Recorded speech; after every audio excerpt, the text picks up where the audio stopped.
our distinguished guests. United States Congressman from the state of Arkansas and West Point Board of Visitors Chairman, the Honorable Steve Womack. United States Representative for New York's 18th Congressional District and West Point Class of 2004, the Honorable Pat Ryan. The Commandant of Cadets, Brigadier General R.J. Garcia. The Dean of the Academic Board, Brigadier General Shane R. Reeves. The Athletics Director, Mr. Thomas Theodorakis. The Senior Advisor for Character Integration, Dr. Jeff Peterson. The West Point Chief of Staff, Colonel Con Deep. The United States Military Academy Command Sergeant Major Phil Barretto. The United States Corps of Cadets Command Sergeant Major Tony Powers. Members of the Academic Board and other senior Academy leaders.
Sound attention.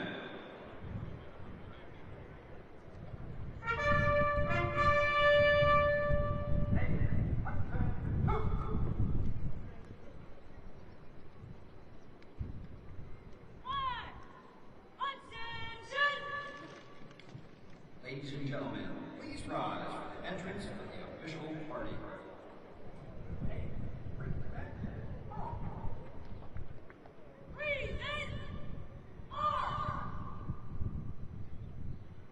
Ladies and gentlemen, please welcome the 25th Secretary of the Army, the Honorable Daniel P. Driscoll.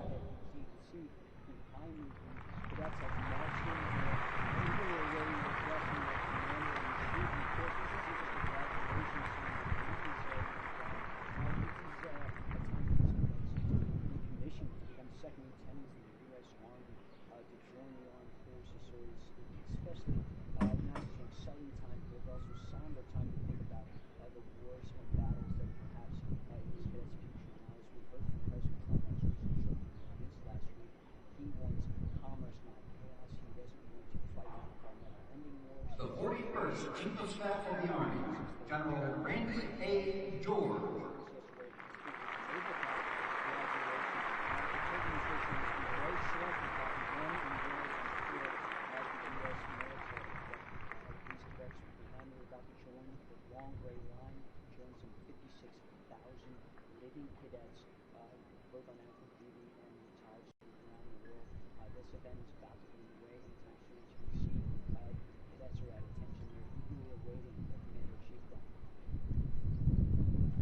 The 61st Superintendent of the United States Military Academy, Lieutenant General Stephen W. Gillen.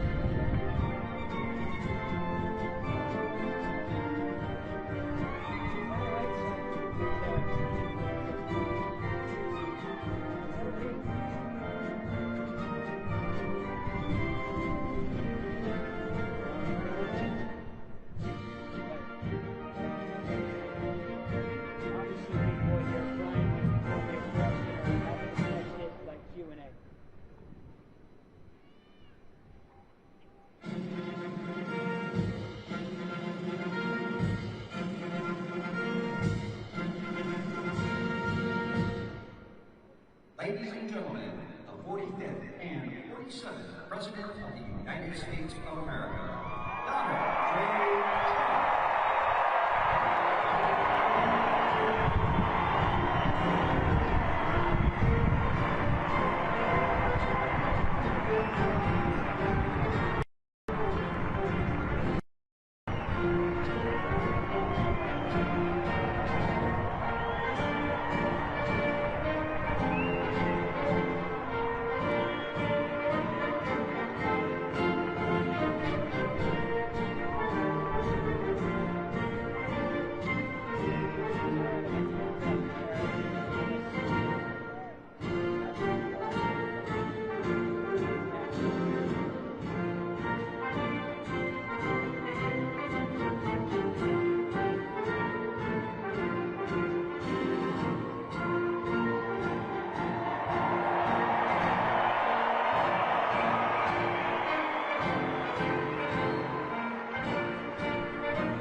gentlemen, please remain standing for the invocation by the United States Military Academy Chaplain, Colonel David Odesa. I invite you to pray with me. Praise be to the Lord my rock, who trains my hands for war and my fingers for battle. Almighty God, we are gathered here with hearts full of gratitude and pride as we witness the graduation of the West Point class of 2025. We thank you for bringing each graduate to this major milestone today. We thank you especially for your presence when they were pleased, under pressure, for providing patience as they learn to lead as yearlings, for their commitment and courage to affirm as cows, and for faithful friends who will finish together as firsties. Just as you have been faithful in the past, be their ever-present help in the future.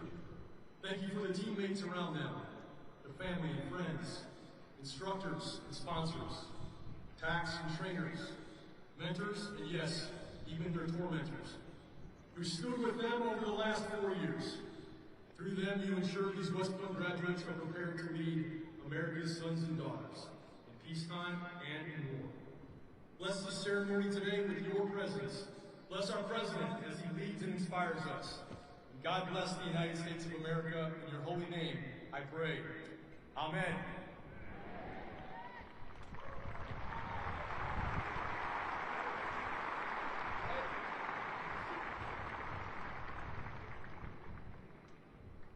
Please be seated.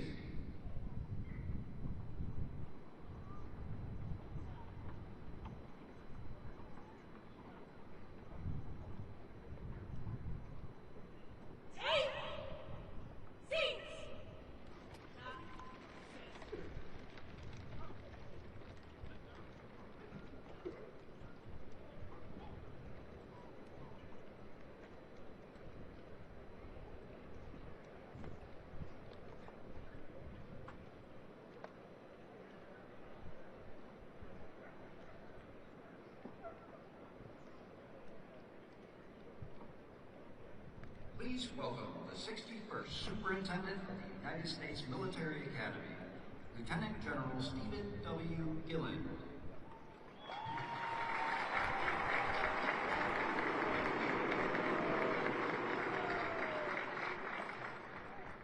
Mr. President, Congressman Womack, Congressman Ryan, Secretary Driscoll, General George, our Chief of Staff of the Army, distinguished guests and alumni, teammates, family and friends, ladies and gentlemen, good morning and welcome to West Point, home of the United States Military Academy.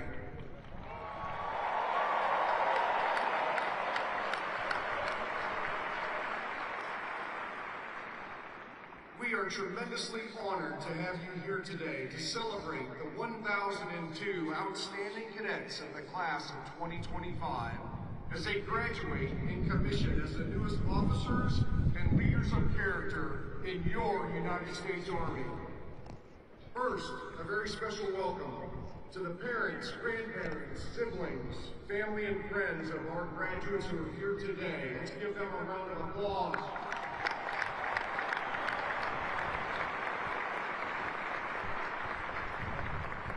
Thank you all for the love and support and encouragement that you've given your cadet along their journey at the United States Military Academy. I'd like to acknowledge the members of the 50-year affiliate class for our graduating class, the Courage and Drive class of 1975.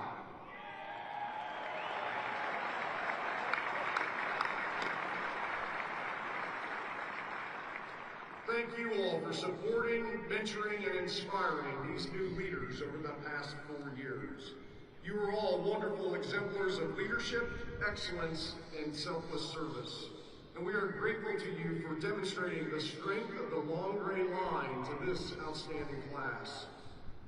Class of 2025, together we thrive. Congratulations and well done.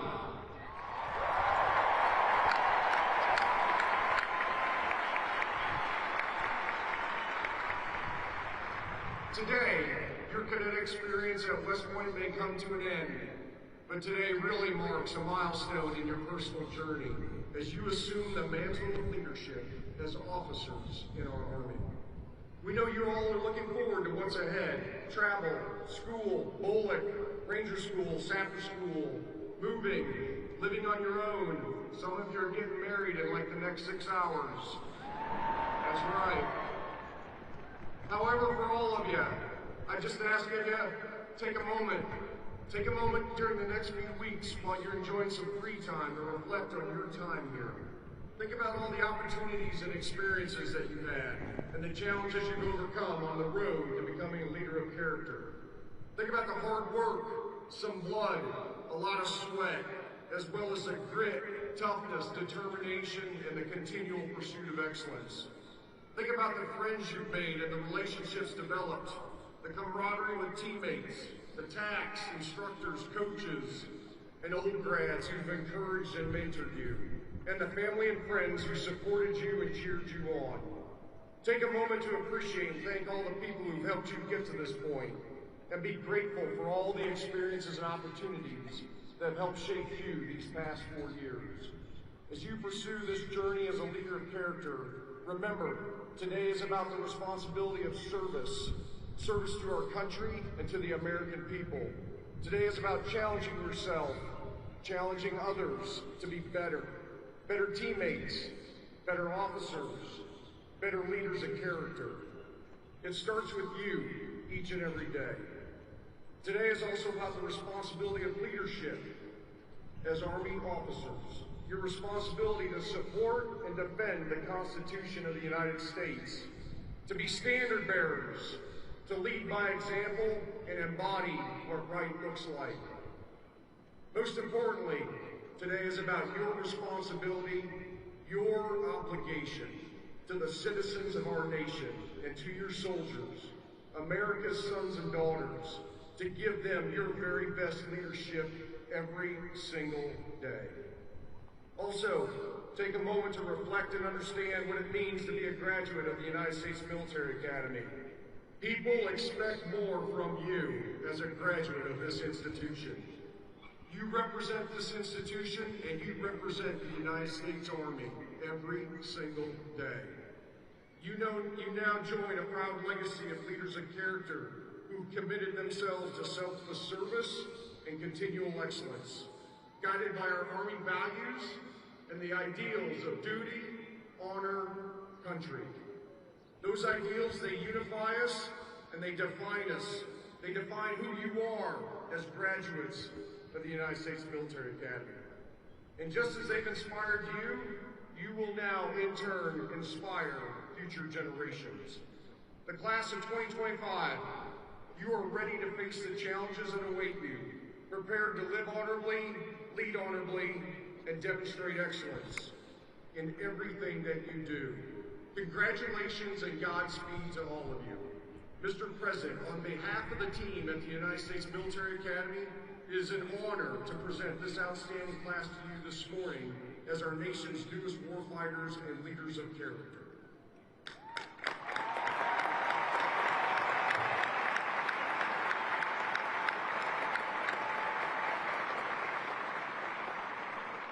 Ladies and gentlemen, it is my honor to introduce this morning's commencement speaker, the 45th and 47th President of the United States, President Donald J. Trump.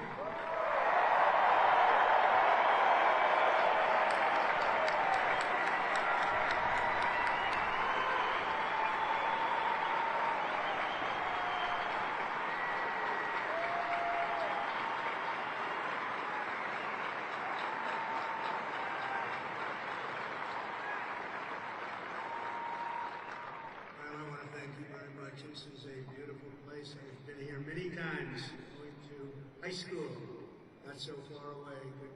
A good place, also a military academy. Not quite of this distinction, but it was a lot of fun for me. And I just want to say hello, cadets, and on behalf of our entire nation, let me begin by saying congratulations to the West Point class of 2025. You are winners, every single one of you.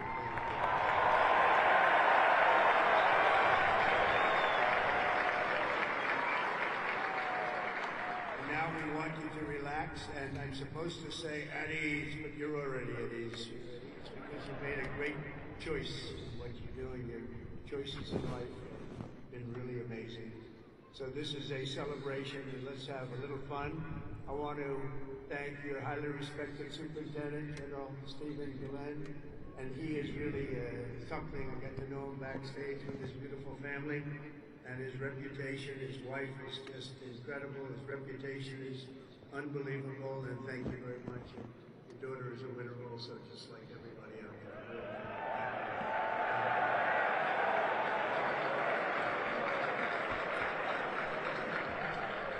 I also want to thank you, Commandant General R.J. Garcia, Secretary of the Army Dan Driscoll, Army Chief of Staff General Randy George, Senator Ashley Moody, Representatives Steve Womack, Bill Heisinger, Pat Ryan, Mark Green, Heath Self, Acting U.S. Attorney Alina Haba, and very much just all of the friends. We have a lot of friends in the audience today, and I just want to thank them all for being here. We have a tremendous amount of my friends. They wanted to come up and they wanted to watch the ceremony, and they wanted to watch you much more so than me. So I just want to thank so many people are here.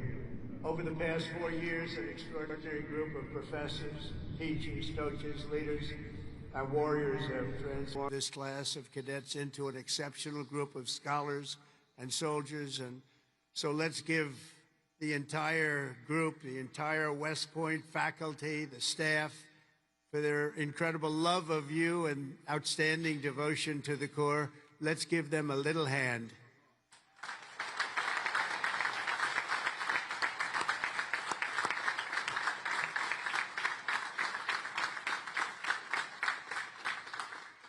And importantly, we can't forget all of those people beaming with pride. Look at them in the audience. So they're so proud.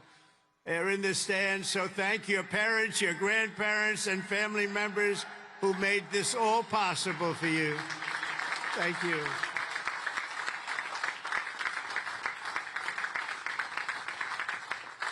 And I think they must have done something right based on what I'm looking at. America loves our military moms and dads. Nearly 1/3 of the cadets graduating today are themselves the children of veterans. So to everyone with us this morning who served America in uniform, no matter your age, please stand so we can salute your service. We'd like to see who you are.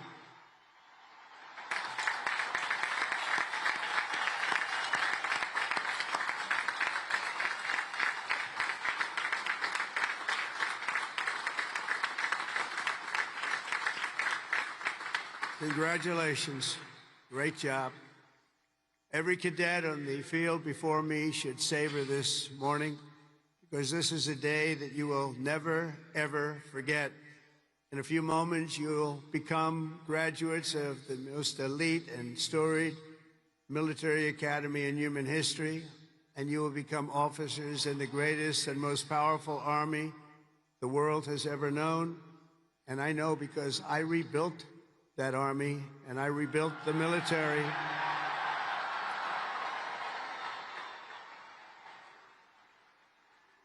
And we rebuilt it like nobody has ever rebuilt it before in my first term.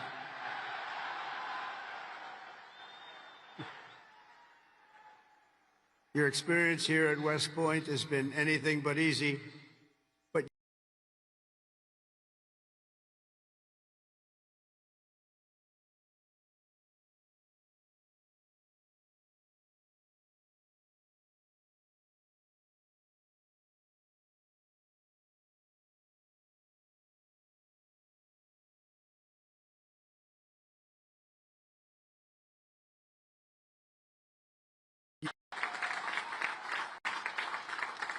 Looking out at all of you today, I can proudly say, mission accomplished. Great job.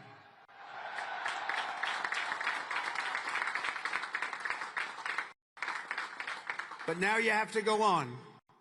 You have to forget that, because now you have another. It's a sad thing, isn't it? You know, you can't rest on your laurels no matter what.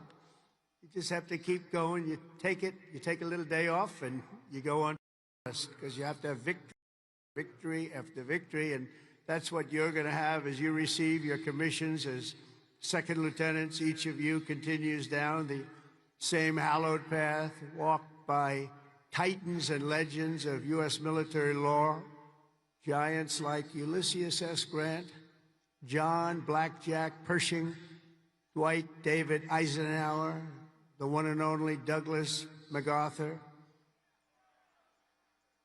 old blood and guts George Patton, and Norman Schwarzkopf. All great. So many more. They and countless other patriots before you have walked out of these halls and straight into history, and today you officially join those immortal heroes in a proud ranks of the long gray line. You know that term, so beautiful, the long gray line. Among the 1,000 cadets graduating today, 26 of you wear the prestigious star wreath signifying the highest level of academic achievement. Please stand up. 26. Let's see if somebody stands who shouldn't be standing.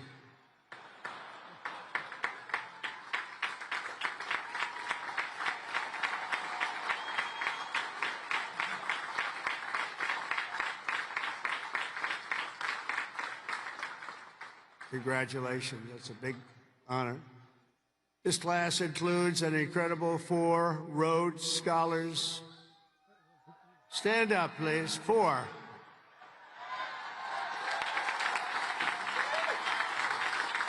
Wow. That's tied for the most of any West Point class since 1959. That's great. 4. Congratulations. Boy, oh boy, oh boy. I want to bring them right to the Oval Office. I don't want to have them go too far away from me. 8 cadets here today took on the challenge of designing their own hypersonic rocket. Oh, we can use you. We're building them right now. You know, we had ours stolen. We are the designer of it. We had it stolen during the Obama administration. They stole it. You know who stole it? The Russians stole it. Something bad happened. But we're the designer of it, and we're now building them, and lots of them. And earlier this year, they launched it into space, setting a world record for amateur rocketry. Can't get you in there fast enough. This class excelled not only mentally, but also physically. Last January, when more than 1,000 cadets volunteered for an 18.5-mile march on a freezing winter night, Cadet Chris Verdugo completed the task in 2 hours and 30 minutes flat, smashing the international record for the competition by 13 minutes. Where is he? Where is he? Come up here. Come up here, Chris. Get up here, Chris. Wow. Come here. That's by 13 minutes. Come here, Chris. I want to see this guy.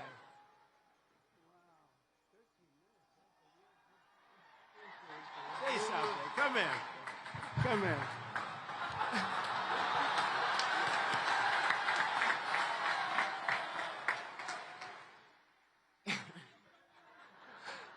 It's been a long 5 years, but I couldn't have done it with any of these guys. Love you guys all. Thank you. Wow.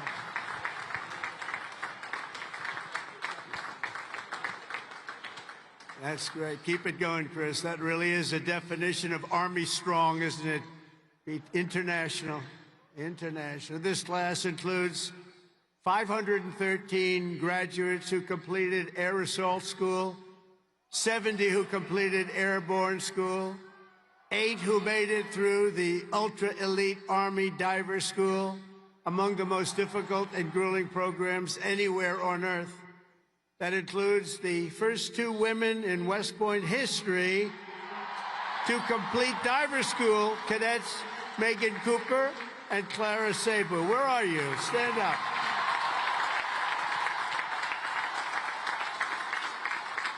Where are they?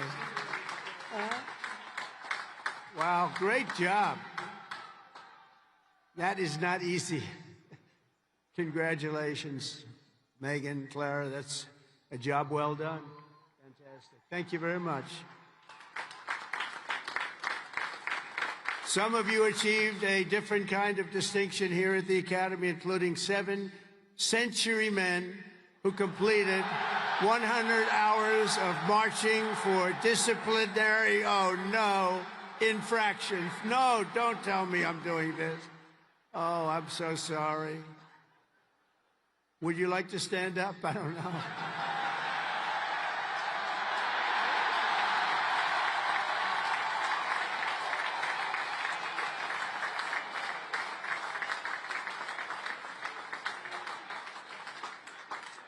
I think I saw Chris standing up. Chris, what's going on here? Well, you had one good, one not so good, right, Chris? Can't believe Chris is standing up. But we want everyone to leave here today, Chris, so you're going to be okay, because I'm going to do something with a clean slate. So in keeping with tradition, I hereby pardon all cadets on restriction for minor conduct offenses effective immediately, so you're all okay. You're all okay.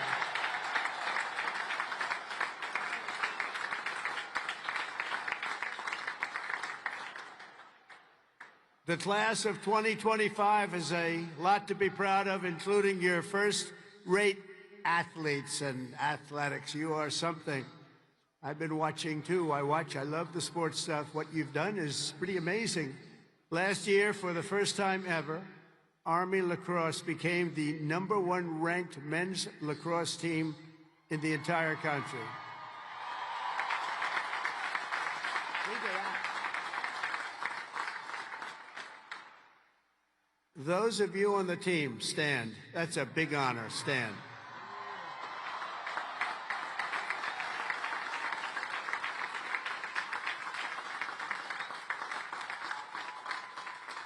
Great.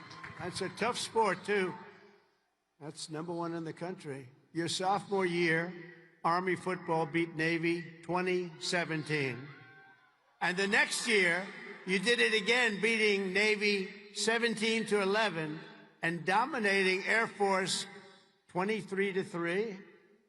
But this year, the Black Knights fought your way into the top 20 nationally and racked up your longest winning streak since 1949 with the help of graduating quarterback cadet Bryson Daly, or as you call him, Captain America. Captain America. Stand up, Bryson. Where's Bryson? We got to get him up here, right? Come on, Bryson. Come on. Man, oh, man. I heard he's well, I came to a game and I said, yeah, he can get into the NFL, can't he? But he chose this life. And you know what? I think he made a good choice. Come on up here, Bryson. Come on up. Wow.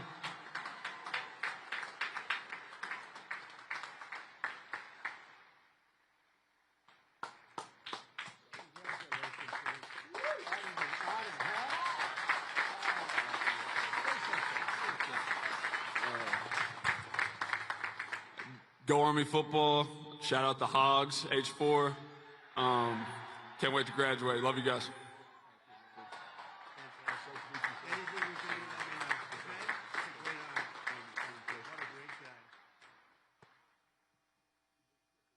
Well, I just tapped his shoulders like I hit a piece of steel. Guy's in good shape. There's a reason, you know? There's always a reason for success. Thank you, Bryson. At a time when other top college quarterbacks were thinking about going pro, Bryson's mind was on something else. As he told an interviewer earlier this year, I'm focused on my career as an infantry officer. That's what he wants to do. So, Bryson, you did the right thing, and that's service at its finest. Thanks, Bryson. That's amazing. He's an amazing guy with an amazing team. Each of you on the field today is among the most talented members of your generation. You could have done anything you wanted. You could have gone anywhere. You could have gone to any school. This is one of the hardest schools to get into. And writing your own ticket to top jobs on Wall Street or Silicon Valley wouldn't be bad, but I think what you're doing is better.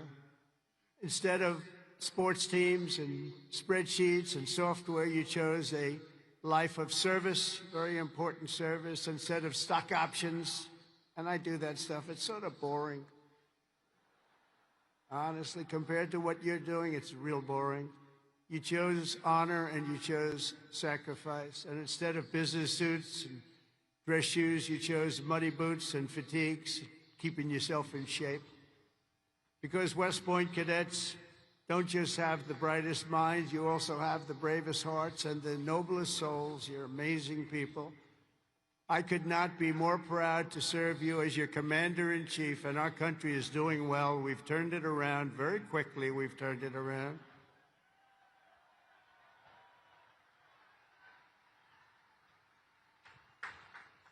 I just got back from the Middle East, and I was at, as you know, Saudi Arabia, Qatar, UAE, and I will tell you, they said, all three leaders, great leaders of those three nations, they all said the same thing.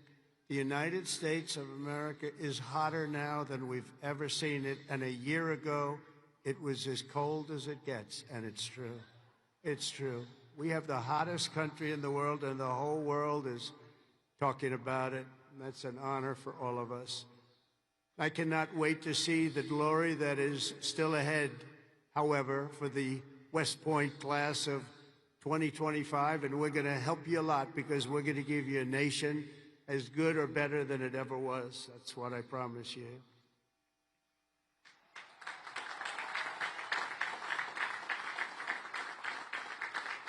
All the victories that you've had together on these grounds will soon pale in comparison to the momentous deeds that you'll perform on the mission you're accepting today. And as a future leader of America's Army, and we have that Army geared up, we have ordered, you know, we just went $1 trillion military budget, General. Do you know that? $1 trillion. Some people say, could you cut it back? I said, I'm not cutting 10 cents. There's another thing we can cut. We can cut plenty of others. Right, Dan? We can cut plenty of other things. And you have a good man in Dan, too, General. I think you're going to find that.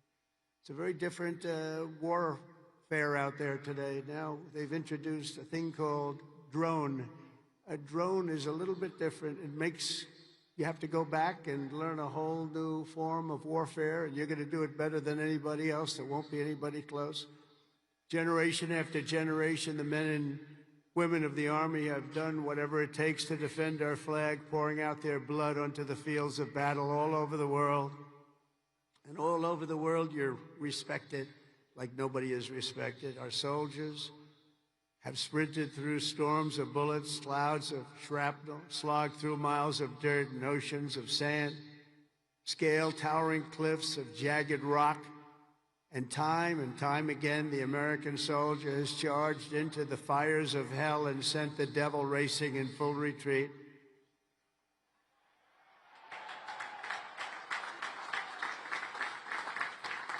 No task has ever been too tough for America's Army, and now that 250-year legacy of glory and triumph belongs to you, the 1,000 newest officers of the greatest fighting force in the history of the world, and that's what you are, and that's what you're being thought of again. You are the first West Point graduates of the golden age of America. This is the golden age, I tell you. Promise.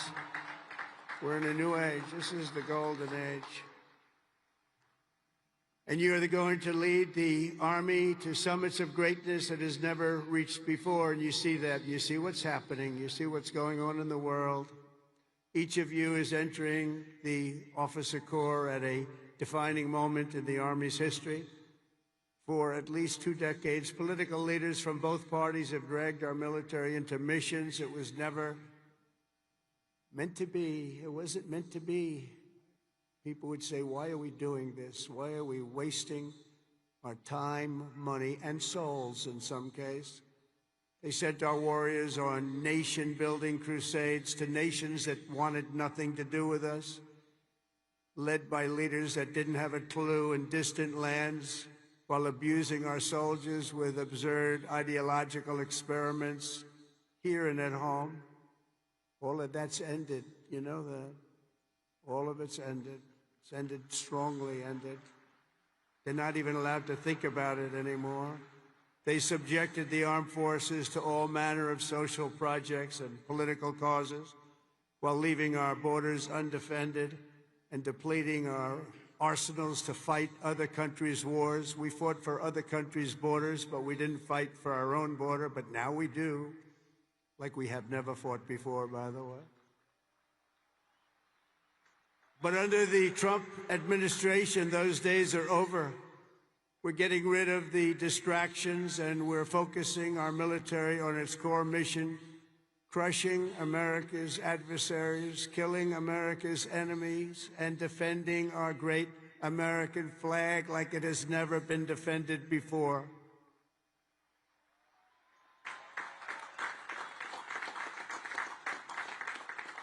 The job of the U.S. Armed Forces is not to host drag shows, to transform foreign cultures, or to spread democracy to everybody around the world at the point of a gun.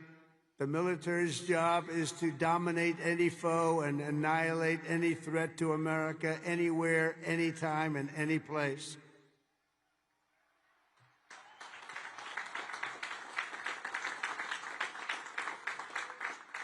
A big part of that job is to be respected again, and you are, as of right now, respected more than any army anywhere in the world, and that's happening, and I can tell you, you are respected like nobody can believe. As president, I am laser-focused on our core national interests. My preference will always be to make peace and to seek partnership, even with countries where our differences may be profound. As you know, we're working on a lot of things right now. When I left office 4 years ago, we had no wars, we had no problems. We had nothing but success. We had the most incredible economy, the greatest, single greatest economy for a president in history. I think we're going to beat it this time by a lot, if you want to know the truth. But we had something going on very special. But if the United States or its allies are ever threatened or attacked, the Army will obliterate our opponents with overwhelming strength and devastating force. That's why my administration has begun a colossal buildup of the United States Armed Forces, a buildup like we've never had before. Peace through strength. You know the term. I've used it a lot.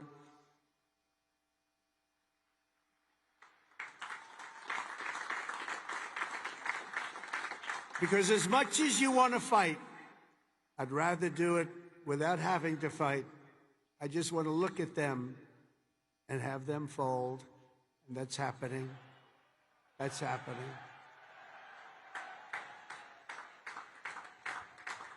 And I've approved a $1 trillion investment, and that will be, again, the largest ever in the history of our country. And we are buying you new airplanes, brand new, beautiful planes, redesigned planes, brand new planes, totally stealth planes. I hope they're stealth. I don't know. That whole stealth thing, I'm sort of wondering. You mean if we shape a wing this way, they don't see it, but the other way they see it? I'm not so sure. But that's what they tell me. We have the best tanks anywhere in the world. We're going to start shipbuilding again. We're going to start ship. We used to build a ship a day. Now we don't build them anymore. We had a lot of people that didn't know much about getting things built, but that's all I've done in my life is build. We're going to have the best missiles. We already do. Drones and much, much more. And earlier this week, I think you'll like this, I announced that we are officially building all in America, made in America, designed in America. We're the only ones that could do it because we're the only ones with the great technology. We're building the Golden Dome missile defense shield to protect our homeland and to protect West Point from attack. And it will be completed before I leave office.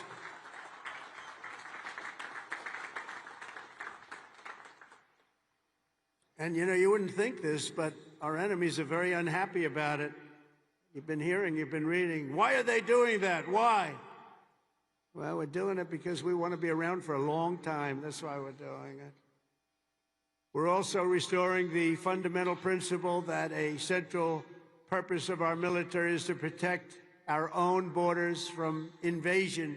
Our country was invaded for the last 4 years, and they've allowed people to come into our country that shouldn't be here. Criminals walk in, no vetting, no check-in, no nothing. Where are they coming from? And they were taking people out of prisons, they were taking gang members, they were taking the mentally insane and allowing them to come in, and we're getting them out of our country. We have no choice. We're getting them out and bringing them back where they came from. Have no choice. And it's not easy. It's not easy. But hopefully the courts will allow us to continue. You know, we had the greatest election victory. This was November 5th, we won the popular vote by millions of votes. We won all 7 swing states. We won everything. We won 2,750 districts against 505. 2,750 against 505. We had a great mandate, and it gives us the right to do what we want to do to make our country great again, and that's what we're going to do. And on day one, I deployed our military to the southern border. And since that day, we've reduced the number of illegal border crossings where there used to be hundreds of thousands of people coming into our country a day. We had nobody come in the last week and a half. We were at 99.999%. 99.999, think of that. That was with the help of our military. We had one person come in. One. You know why? He got very sick. We brought him through to have him brought to a hospital. One person. And for that, please don't hold me responsible, but that's okay. They did the right thing.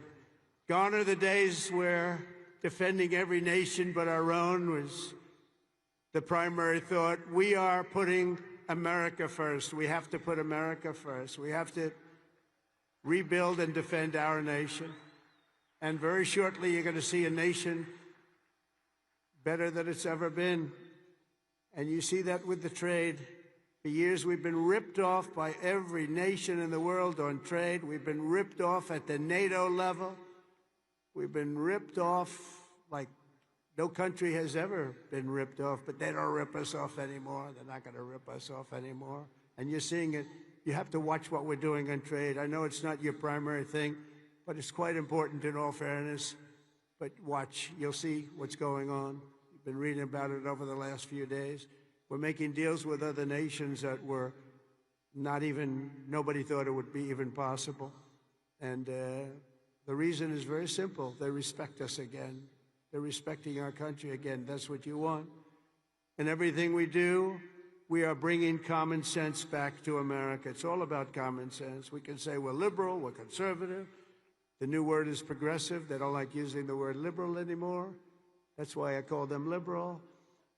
But whatever you are, you know, most importantly, you have to have common sense, because most of it's about common sense when you get right down to it. And we have a lot of people with a lot of very smart people, but they have to have common sense. And we've liberated our troops from divisive and demeaning political trainings. There will be no more critical race theory or transgender for everybody forced onto our brave men and women in uniform, or on anybody else for that matter in this country. And we will not have men playing in women's sports, if that's okay.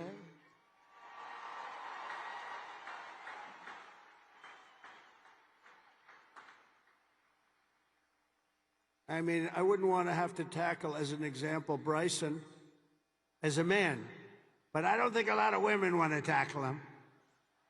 I don't think so. How crazy is it? Men playing in women's sports, how crazy is it? So ridiculous, so demeaning to women.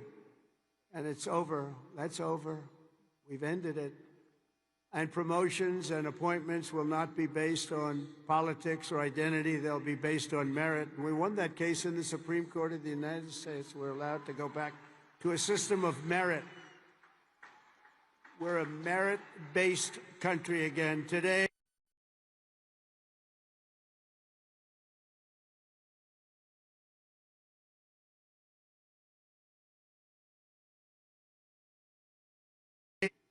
recruiting shortfalls. And just last year was the worst of all, the last year of the Biden administration. We couldn't get anybody to join our military. We couldn't get anybody to join our police or firefighters. We couldn't get anybody to join anything. And right now, just less than a year later, we just set a brand new peacetime recruiting record. The most people joined, and we are brimming. In fact, be careful. There's somebody going to try and take your job. Be careful. You better be good. We are brimming with confidence, and we're brimming with people. We had the best recruiting month that we've had in memory. Nobody remembers anything like it. And that's all because they have spirit now. They have spirit. They have a spirit for our country. And now everybody wants to be doing what you're doing. Think of that. So it's really a great honor, I will say. And I'm pleased to report that by next week, the Army is expected to surpass its recruiting targets for the entire year, something that hasn't happened in 28 years where we've had that. So that's pretty good.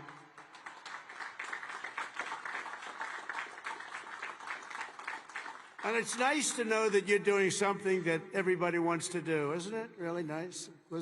I hated to hear that. During the campaign, I was hearing that you couldn't get people to enlist, but now we're getting people, and it's sad because we're telling so many people, I'm sorry, we can't do it. My administration is doing everything possible to forge the most powerful military ever built. But ultimately, the task of keeping America strong and safe in the years ahead is going to belong to you. Among you are the lieutenants, majors, colonels, and generals who lead the Army for the next 10, 20, 30, and even 40 years.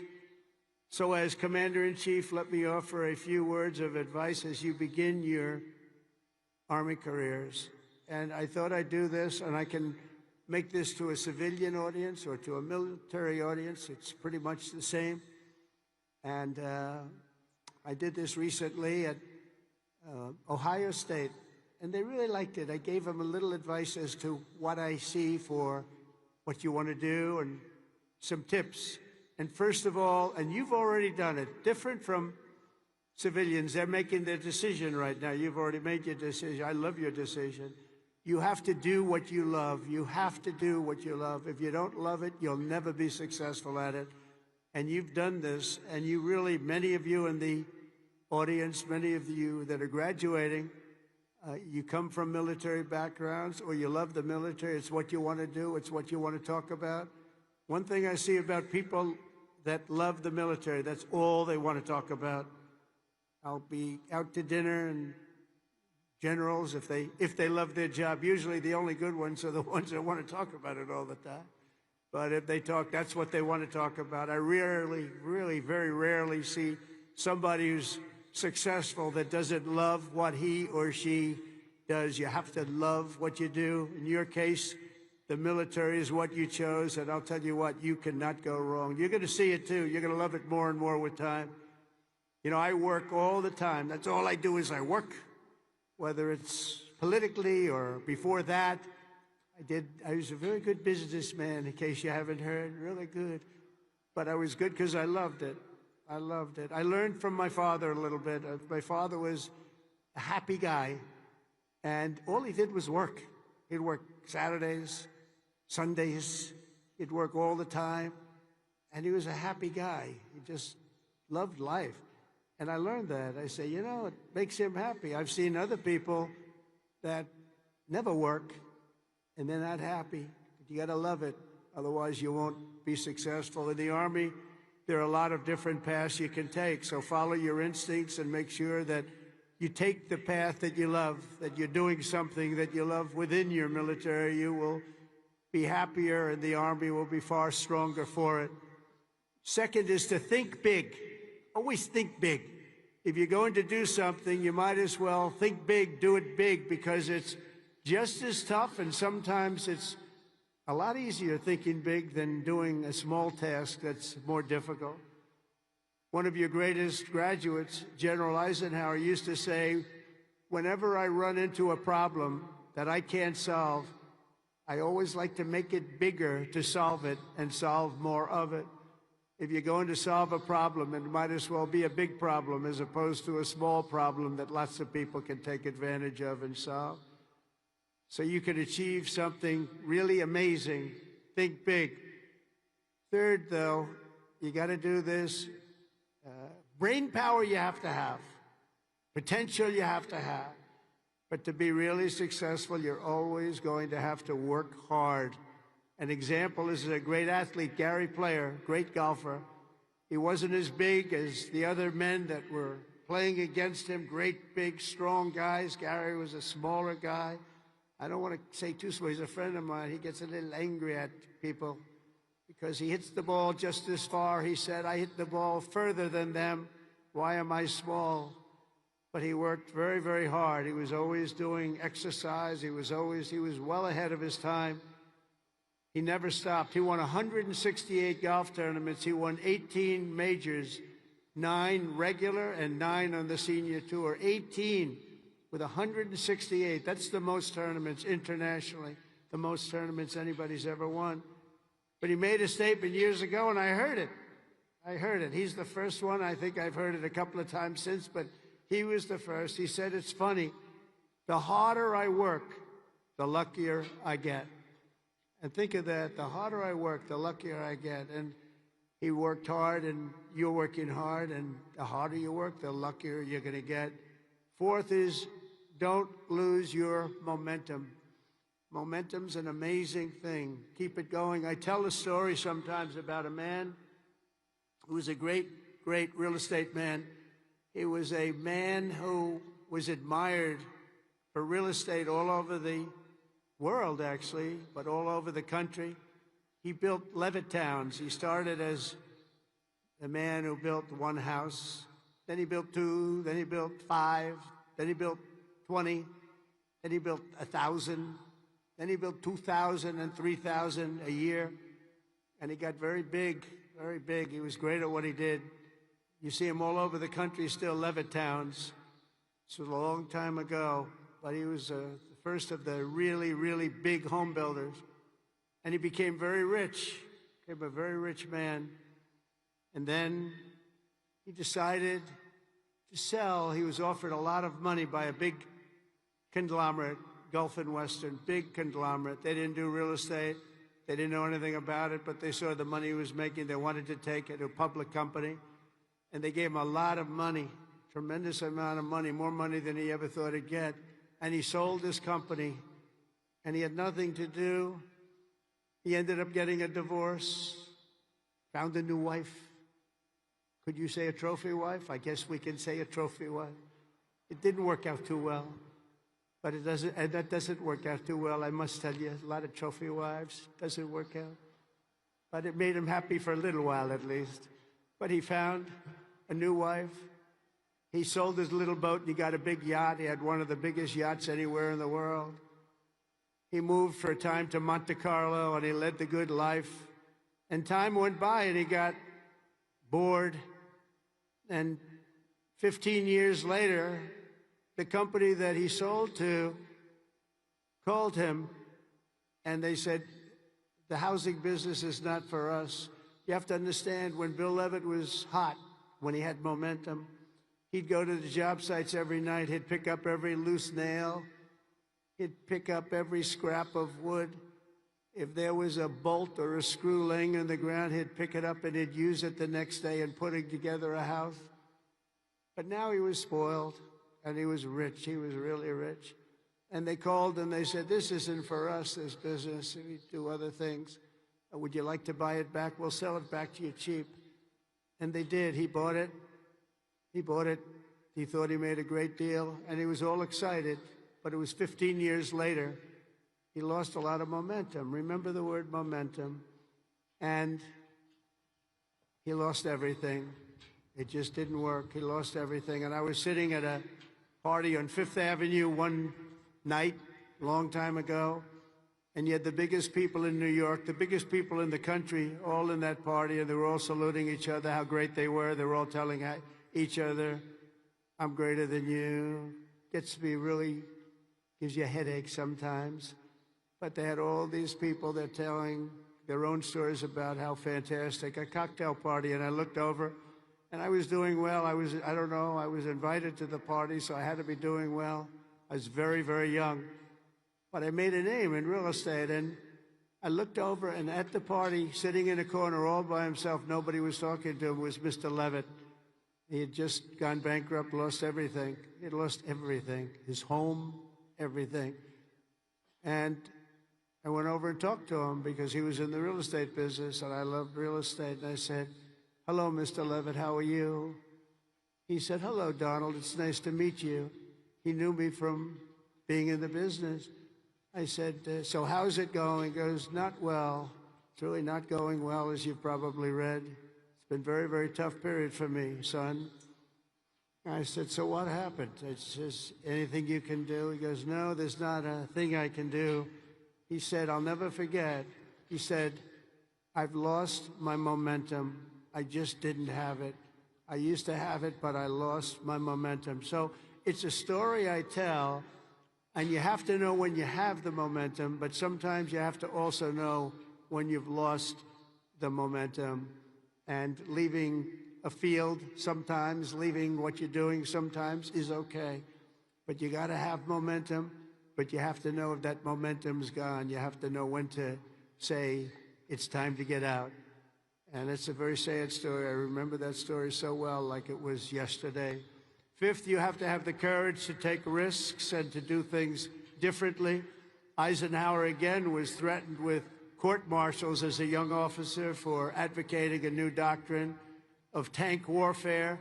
Billy Mitchell was thrown out of the Army for pioneering the use of air power. They said, what do you mean air power? Don't be ridiculous. People willing to try and do things differently. It's never going to be easy for them, but they're the ones that are going to really do the important things. They're the ones who are going to make history. So don't be ashamed and don't be afraid. This is a time of incredible change, and we do not need an officer corps of careerists and yes men and people that want to keep it going the way it's been, because it changes rapidly, especially what you're doing. Because believe it or not, you're in a business and profession where things change as rapidly like warfare, the type of warfare. Unfortunately, we're getting to see it with Russia and Ukraine, and we're studying it, and it's a very terrible thing to study, but we're seeing the different forms of warfare. We're seeing the drones that are coming down at angles and with speed and with precision. We've never seen anything like it. We've never seen anything like it, and we're learning from it. But your profession changes very rapidly. You've got to be at the top of it. You've got to be right at the head of the needle. We need patriots with guts and vision and backbone who take personal risks to ensure that America wins every single time. We want to win our battles. You know, I defeated ISIS in 3 weeks. They told me it would take 5 years. And the general that did it, you know that story, was named Raisin Cane. His name is Dan Cane, but his nickname was Raisin Cane. I said, your name is Raisin Cane. I love that. Is that a nickname? That's what they call me, sir. I love you, General. I think you're the guy I'm looking for. I want to know a guy named Raisin Cane, and he is now the head of the Joint Chiefs of Staff, and he's a highly respected man. And we defeated, think of it, ISIS. They said, how long in Washington? Sir, it will take 4 years to defeat them, maybe 5. And maybe we won't, because they're all over the place. And then I met a man that said we can do it in 3 weeks, and he did it, 3 weeks. And that's why he's the head of the Joint Chiefs of Staff right now. And we did things that nobody thought were possible. We've had great military success. When you have the right leader and you have the right people, and we have the right people, you're going to have tremendous success. Sixth, never lose your faith in America and the American people, because they're always going to be there for you. I went through a very tough time with some very radicalized, sick people. And I say I was investigated more than the great, late Alphonse Capone. Alphonse Capone was a monster. He was a very hardened criminal. I went through more investigations than Alphonse Capone, and now I'm talking to you as president. Can you believe this? Can you believe it? So you got to fight hard, you got to never give up, and don't let bad people take you down. You got to take them down. Got a lot of bad people out there, and those people, you have to figure it out. But you also have a lot of great people. Finally, hold on to your culture and your traditions, because that's what makes something really great, and that's what's made the Army great, the culture and the tradition. Whether we're talking about a battalion, a business, a sports team, or even a nation, history has shown that in many ways culture is destiny. So do not let anyone destroy the culture of winning. You have to win. Winning is a beautiful thing. Losing, not for us. It's not for us, not for anybody here. If it was, you wouldn't be here. From the earliest days of our nation, this supreme tradition of American military service has been passed down from soldier to soldier and generation to generation, and it's a beautiful thing to watch. Graduating today is Cadet Ricky McMahon, Ricky's great-grandfather. Stand up wherever you are, Ricky, because you're going to like this. Ricky's great-grandfather served in World War I. His grandfather served in World War II.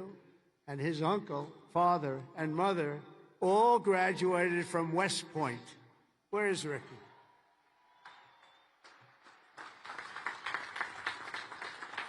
In 2004, when Ricky was just a little tiny boy, who would think about that, Ricky, a little tiny boy?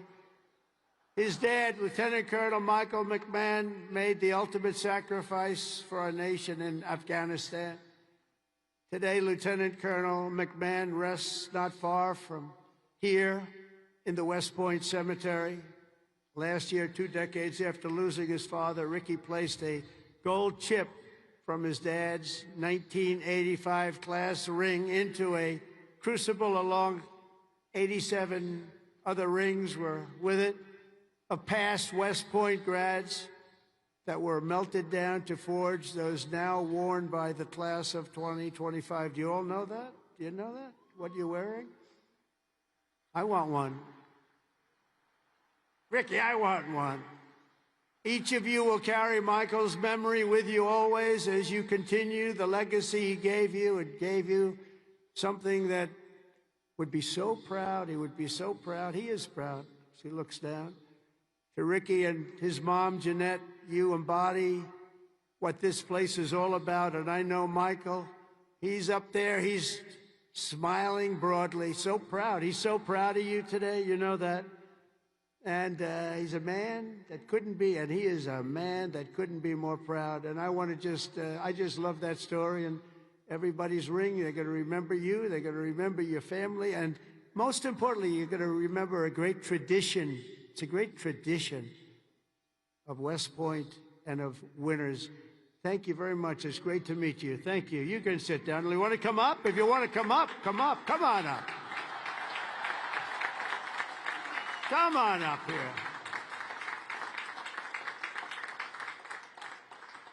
That's nice. You're a handsome guy. They're all good looking here. I don't know what's going on. The whole crowd is beautiful. Thank you very much.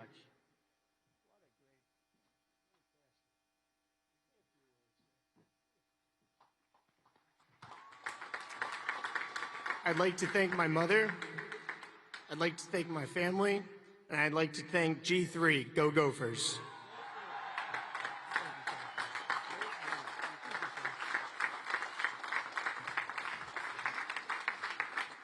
These are good-looking people, I'll tell you, General. What's going on over here? Look like all a bunch of male models. I can't stand it.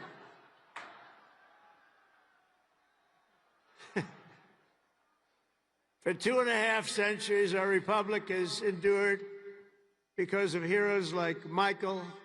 have laid down their lives for America, and because young people like all of you have picked up the banner of service and carried forward the flag of freedom from Lexington to Yorktown, from Gettysburg to Sicily, and from Incheon to Fallujah.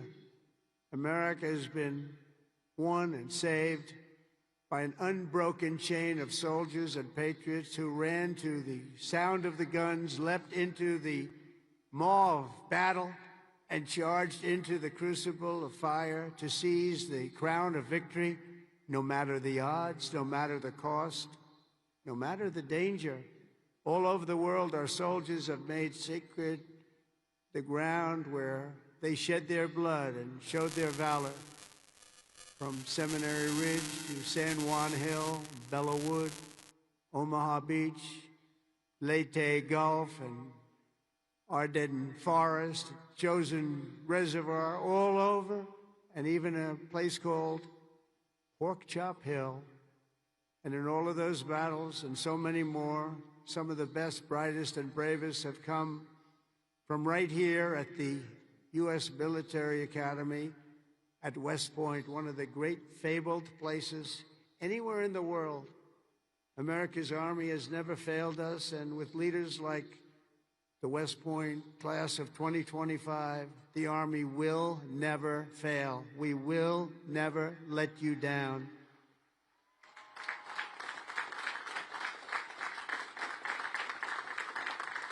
And over the last week, I had the honor of speaking to the heads of many countries, and they would say, 2 weeks ago, they say the 8th, they said, "Sir, we're celebrating the victory today of World War II."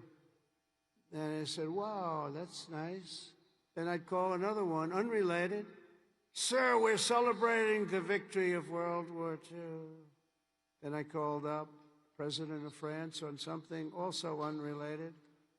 He said, "Sir, we're celebrating our victory over World War II." I said, whoa, what have we here? We helped them a lot. And I had this. Russia, I talked to Putin about ending that terrible war that's going on. And he said they're having a big victory march. And they did lose, in all fairness, 51 million people. But they were all celebrating. The only country that wasn't celebrating was the United States of America. And I said, isn't it amazing? We were the ones that won the war. And we were helped. We were helped. In some cases, we had to help them. But we were helped by some of the nations. And we were strongly helped by a couple of them. But every one of them was celebrated. They had Victory Day. They called it Victory Day in Europe, Victory Day all over. And we weren't even thought about. Nobody had a Victory Day. And so I named that special day and another special day from now on as a holiday, but a holiday where we work, because we don't have enough days. We're going to be having so many holidays, we're not going to be able to work anymore. But I named it for World War II, and a separate day in November, as you know, for World War I. I said, you know, all of these countries that participated in the war are celebrating, but the greatest country of them all, and the country that won the war, nobody even talked about. And so we're going to be talking about it, too, from now on. And I think you'll appreciate it. We won the First World War. We won the Second World War. And you know where we won them from? Right here at West Point. West Point won the war. You won 2 world wars and plenty of other things. But think of it. We don't want to have a 3rd World War. But we won the First World War. We won the Second World War right here from West Point. And that's something. And we're going to be talking about it. You know, they can talk about it.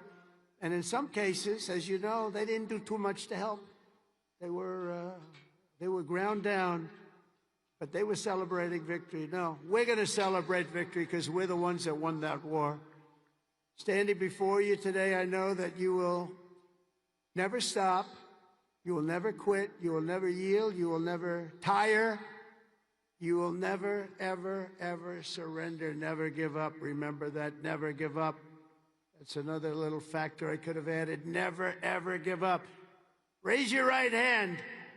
I pledge I will never, ever give up. You can never give up. You can never give up. If you do, you're not going to be successful because you'll go through things that will be bad. You're going to have great moments. You're going to have bad moments. You can never give up. Through every challenge and every battle, you'll stand strong. You'll work hard. You'll stay tough. And you will fight, fight, fight, and win, win, win.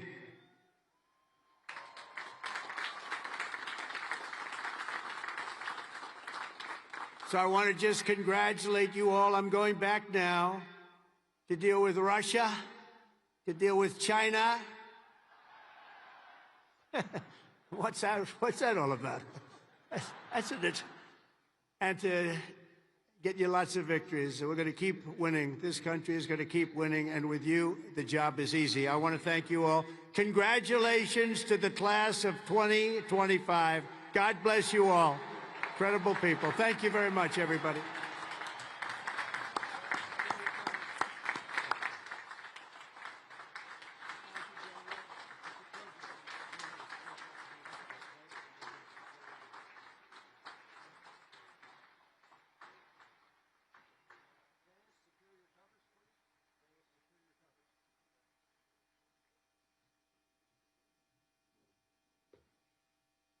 Ladies and gentlemen, at this time, please remain standing for the presentation of the class gift. The class president, Cadet Catherine LaRue, will present a panoramic photo of the class of 2025 to the president. President Trump, on behalf of the class of 2025, I would like to present you with this class photo as a token of appreciation for your inspiring words today. Thank you, sir. Beautiful. Thank you very much.